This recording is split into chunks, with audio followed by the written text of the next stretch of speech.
धर्मदेव के शाप से गुप्त हो गया था, उसे पुनः साधन करके तप करके उस स्थान के शाप को मुक्त किया श्री श्याम बाबा ने।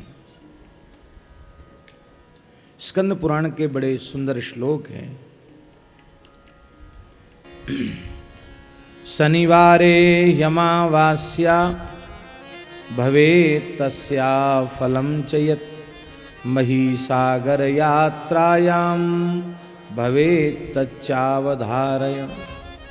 किसी भी महीने में शनिवार की अमावस्या पड़े और उस समय कोई महीसागर तीर्थ की यात्रा करने जाए तो कहते हैं कि उसके फल को तुम सावधान होकर सुनो। प्रभास 10 यात्रा भी सप्तभि पुष्करस्य च अष्टाभिश्च प्रयागस्य तत्फलम प्रभविष्यति। 7 बार प्रभासक क्षेत्र जहाँ सोमनाथ जी हैं, प्रभासक क्षेत्र की यात्रा 7 बार करे, 10 बार यात्रा करे प्रभासक क्षेत्र की, पुष्कर जी की 7 बार यात्रा करे और प्रयाग की 8 बार यात्रा करे, कुरुक्षेत्र की 5 बार यात्रा करे, नकुलीश्वर तीर्थ की 3 बार यात्रा करे और अर्वदाचल पर्वत की यात्रा करें। उसका जो फल है, कहते वो फल एक बार शनिवार की जब अमावस्या पड़े तो महीसागर तीर्थ में उस समय स्नान करने से उस फल की प्राप्ति होती है।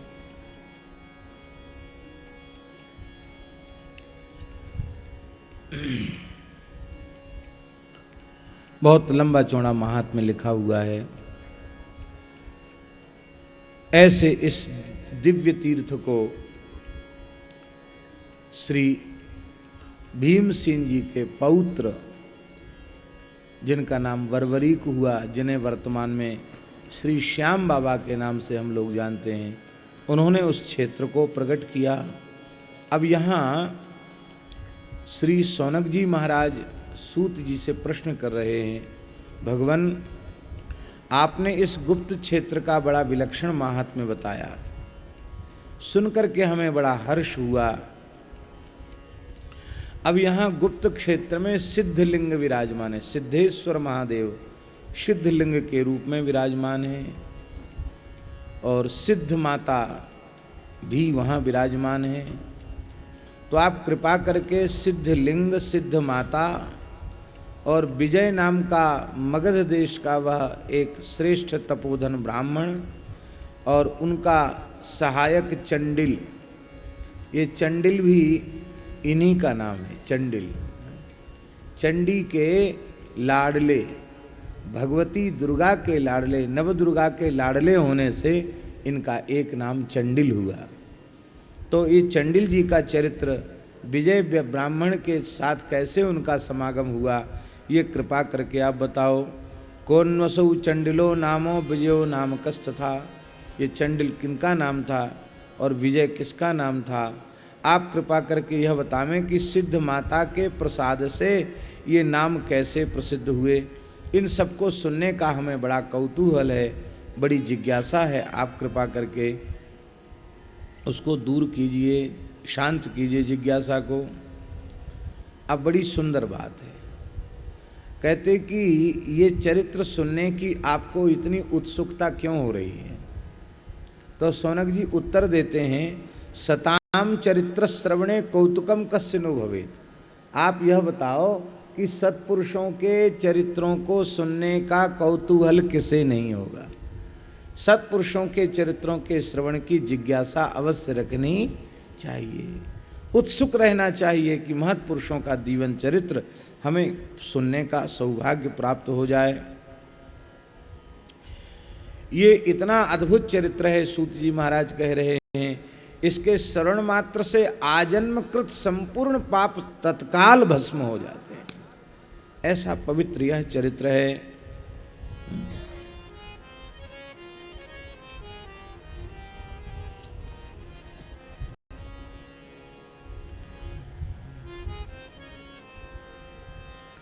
एक समय की बात है, इंद्रप्रस्थ में दिव्य मैदानव के द्वारा निर्मित सभा में पांचों पांडव, उनकी प्रियतमा द्रौपदी वहाँ विराजमान थी और भगवान श्री कृष्ण भी वहाँ विराज रहे थे। उसी बीच की बात है, सभा में बैठ कर के तरह तरह की चर्चाएं हो रही थी। देवताओं की, ऋषियों की, पितरों की, प्राणियों की, राजाओं की, महात्माओं की सुंदर सुंदर चर्चाएं वहाँ हो रही थी। इसी बीच में भीमसेन के पुत्र श्री घटोत्कच वे सभा में उपस्थित हुए और उपस्थित होकर उन्होंने सर्वप्रथम धर्मराज युधिष्ठिर के चरणों में प्रणाम किया, फिर अपने पिता महात्मा भीमसेन के चरणों में प्रणाम किया, फिर भगवान श्री कृष्ण के चरणों में प्रणाम किया, फिर अर्जुन के चरणों में प्रणाम किया, नकुल सहदेव के चरणों में प्रणाम किया और पूज्या द्रौपदी माता के चरणों में भी प्रणाम किया। अत्यंत विनम्र भाव से ये वहाँ विराजमान हो गए हैं। सबको बड़ी प्रसन्नता भई है। चलो, कम से कम बहुत लंबे समय के पश्चात ये भीमसेन नंदन यहाँ पधारे हैं। तो सबने वात्सल्य किया, लाड़ प्यार किया, आलिंगन किया और भीम नंदन घटोत्कच ने सबको प्रणाम किया। देखिए, प्रेम किसको कहते हैं, वात्सल्य किसको कहते हैं। अब भीम नंदन को प्रणाम करते ही युधिष्ठिर ने अपनी गोद में ले लिया।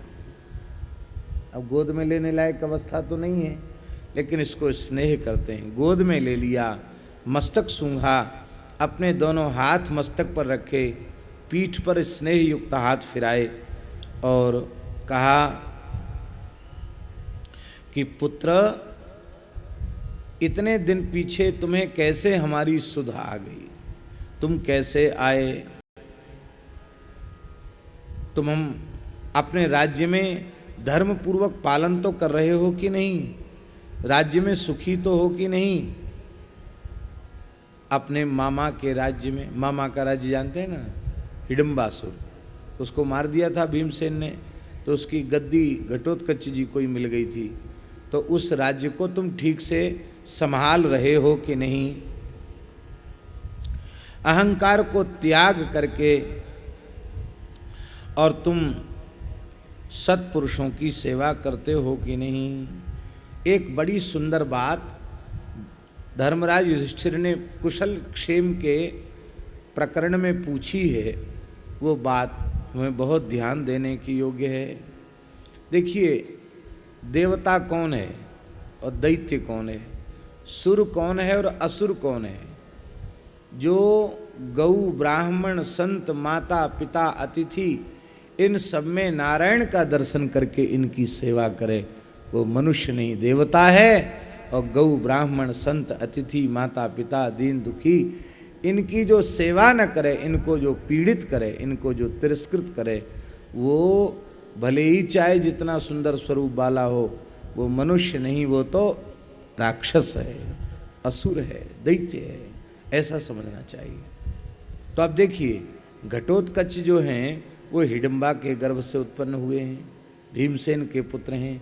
लेकिन आसुरी संस्कार किसे कहते हैं, ये बात श्री युधिष्ठिर बता रहे हैं। कहते, हे हिडिम्बानंदन, हे भीमनंदन, तुम यह बताओ कि कच्चित देवेषु विप्रेषु गोसु साधुषु सर्वदा हैडम्बे नापकुरुषे प्रियमे तद्धरेश्चनः।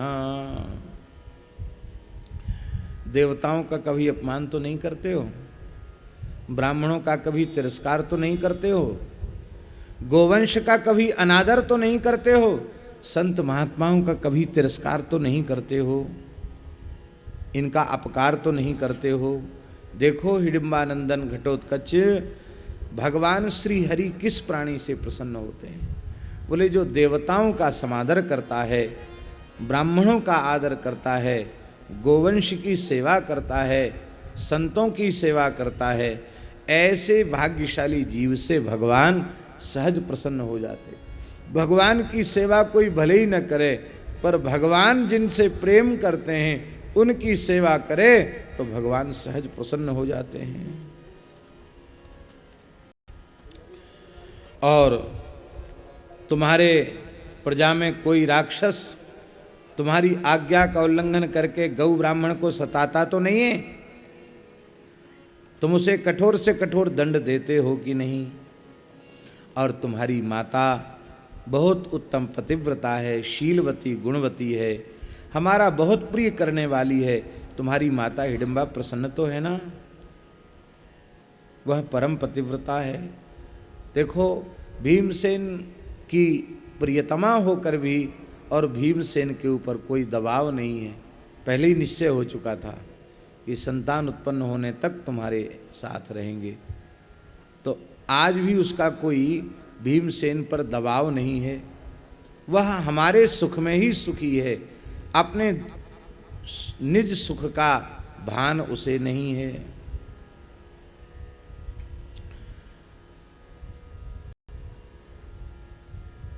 श्री भीमनंदन हिडिंबानंदन ने कहा कि हे भगवान, हे महाराज, मेरे मामा के वध के पश्चात भीमसेन जी ने, मेरे पूज्य पिताजी ने जब मेरे मामा जी का वध कर दिया, वे गौ ब्राह्मण के विरोधी थे, तो उस समय सब असुरों ने मिलकर मुझे ही राजा बना दिया।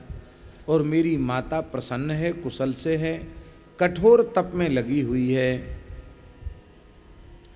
और वह मेरी माता ने मुझे एक ही आदेश दिया है तपस्या में जाने के पहले।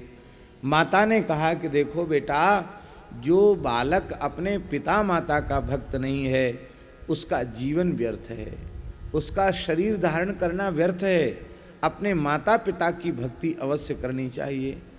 हमारे पूज्य महाराज जी कहते थे, भक्तमाली जी महाराज जी कहते थे कि भगवान श्री राम ने अपने पिता के सत्य की रक्षा के लिए अयोध्या के राज्य सिंहासन का त्याग किया और कंटकाकीर्ण दंडकारण्य में 14 वर्ष तक कठोर कष्ट सहन किए।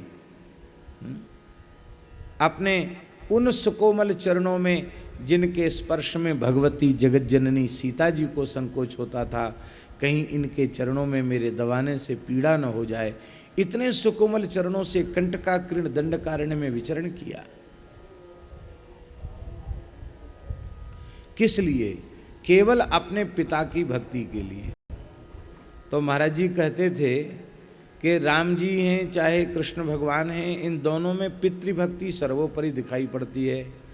तो कोई अपने को राम कृष्ण का तो उपासक कहे और अपने पिता माता का तिरस्कार करे, तो महाराज जी कहते थे कि चाहे जितना पूजा पाठ भजन ध्यान करे, यदि माता पिता का तिरस्कार करता है, माता पिता उससे दुखी हैं, तो भगवान कभी प्रसन्न नहीं होंगे। क्योंकि भगवान स्वयं अवतार लेकर माता पिता की भक्ति करते हैं। और तू कैसा पाखंडी मेरा भक्त है जो अपने माता पिता का अनादर करता है। अरे तेरे माता पिता के रूप में मैं ही तो हूँ, पर मुझे नहीं पहचानता है। गाय के रूप में मैं ही तो हूँ, पर मुझे नहीं पहचानता है, इधर उधर भटक रहा है। ऐसे दम्भी पुरुषों की भक्ति से भगवान प्रसन्न होते नहीं हैं। इसलिए मेरी माता ने यही बात बताई है कि मामुवाच सदा पुत्रो पितॄणाम भक्तिकृत भव सोहम मातुर्वच श्रुत्वा मेरुपादात समागता। बेटा सदा अपने पिता की भक्ति करना, पांडवों की भक्ति करना, यही हमको समझाया है। तो मैं मेरु पर्वत से चल करके यहाँ आया हूँ और आप सबके चरणों में भक्ति पूर्वक उन्होंने प्रणाम कहा है।